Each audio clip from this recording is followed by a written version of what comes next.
तर सातारा जिल्हा परिषद निवडणुकीत एक मोठी घडामोड बघायला मिळते। भाजपाच्या प्रिया शिंदे सातारा जिल्हा परिषदेच्या अध्यक्षा, भाजपाचे राजू भोसले सातारा जिल्हा परिषदेचे उपाध्यक्ष झालेले आहेत। महत्त्वाची अपडेट आपण बघतो सातारातून। सातारा जिल्हा परिषद निवडणुकीत मोठी घडामोड बघायला मिळते। भाजपाच्या प्रिया शिंदे सातारा जिल्हा परिषदेच्या अध्यक्ष झाल्या, तर भाजपाचे राजू भोसले हे सातारा जिल्हा परिषदेचे उपाध्यक्ष झालेले आहेत।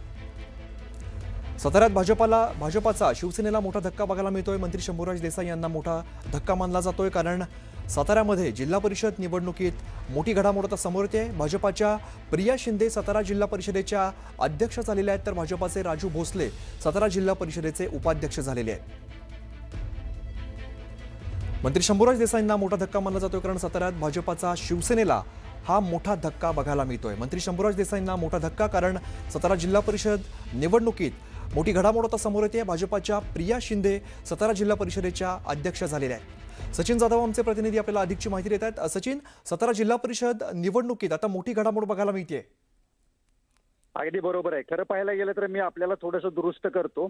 फक्त शंभूराज देसाईंनी हा धक्का नाहीये, तर राष्ट्रवादीचे मंत्री जे आहेत मकरंद पाटील यांच्यासह शंभूराज देसाई यांना हा धक्का आहे। याचं कारण म्हणजे खरं पाहायला गेलं तर दोघांची मिळून बहुमताचा आकडा हा बहुमताच्या पार जात होता, तरी सुद्धा या ठिकाणी पराजय झालेला आहे। याचं सगळ्यात मोठं कारण म्हणजे या ठिकाणी काही मतं फुटली आहेत किंवा काही सदस्य अनुपस्थित राहिल्यामुळं त्यांचं बहुमतापर्यंत पोहोचू शकले नाहीत, आणि जेवढे सदस्य त्या ठिकाणी उपस्थित होते त्यावर बहुमत पकडलं गेलं, आणि याच्यामुळं भाजपचा या ठिकाणी विजय झाल्याची सूत्रांकडून माहिती मिळते। अजूनही जिल्हा प्रशासनाकडून कोणत्याही प्रकारची माहिती किंवा तसं पत्र काढण्यात आलेलं नाहीये। मात्र जे आपल्या सूत्रांची माहिती आहे ती म्हणजे भाजपच्या प्रिया शिंदे आणि भाजपचे राजू भोसले यांचा या ठिकाणी विजय झालाय। प्रिया शिंदे हा जिल्हा परिषदेचे अध्यक्ष झालेत, तर राजू भोसले हे उपाध्यक्ष झाल्याचं कळतंय।